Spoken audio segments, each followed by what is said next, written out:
It's been 50 years since Dr. Martin Luther King Jr. was assassinated in Memphis. There were rallies today across the country to remember his leadership and legacy.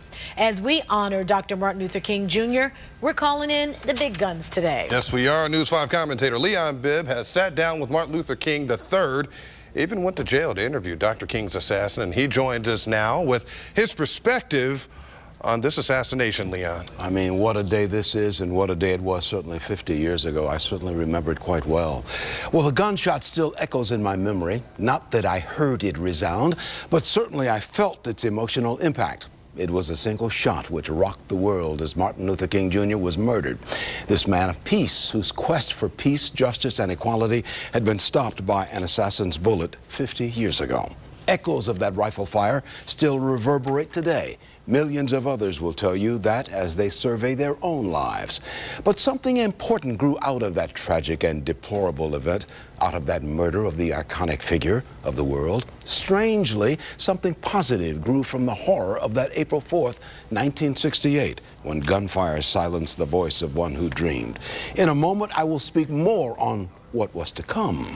Photographs from the Lorraine Motel in Memphis are frozen images of that April 4th, 1968. The images stick with us in their stark black and white and shades of gray. The people on the balcony pointing to where the fatal shot came from. The body of King on the balcony floor. A man who would later become a well-known Cleveland clergyman was there that day. He was not in the photographs, not part of the King entourage.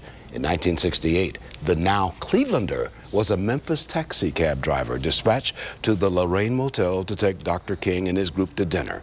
Bishop J. Delano Ellis, senior pastor of the Pentecostal Church of Cleveland and presiding prelate of the United Pentecostal Churches of Christ, 50 years ago was the Memphis taxi cab driver when the fatal shot pierced the peace. Ellis was within sight, waiting to take Martin Luther King to dinner. And when I turned my head to look back, Dr. King was on the floor, the balcony outside his room, and his foot coming through the rail. I felt fear, I felt terror, I felt a lot of anger, and everybody was running up the steps. Blood was on the side of the door. In that interview, Ellis told me he did not see the gunman who was later convicted of the assassination. James Earl Ray was on the run. 10 years later, in a Tennessee prison, I would interview James Earl Ray one-on-one. But in 1968, Ray was on the run, and riots by angry people over Dr. King's assassination peppered American cities, including Cleveland. The assassination of King and the following riots pushed political wheels in Congress. No longer stalled, the Fair Housing Bill in Congress moved at a frantic pace to a congressional vote within days of the King assassination. The Fair Housing Act of 1968, protecting the rights of people regardless of race, ethnicity, national origin, or sex, attempting to rent or buy properties, became law. King was dead, but the movement continued.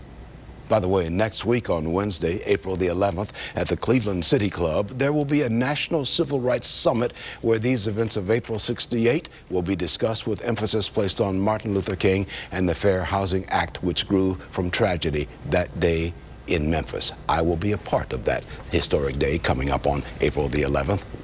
This is Leon Bibb reminding you it was a day Martin Luther King Jr. was killed 50 years ago on this day, April 4th. 1968. As only you could help us remember, Leon. Thank you so much. We have to remember. Yes, we do. Yes, we do. 50 years ago, never forgotten.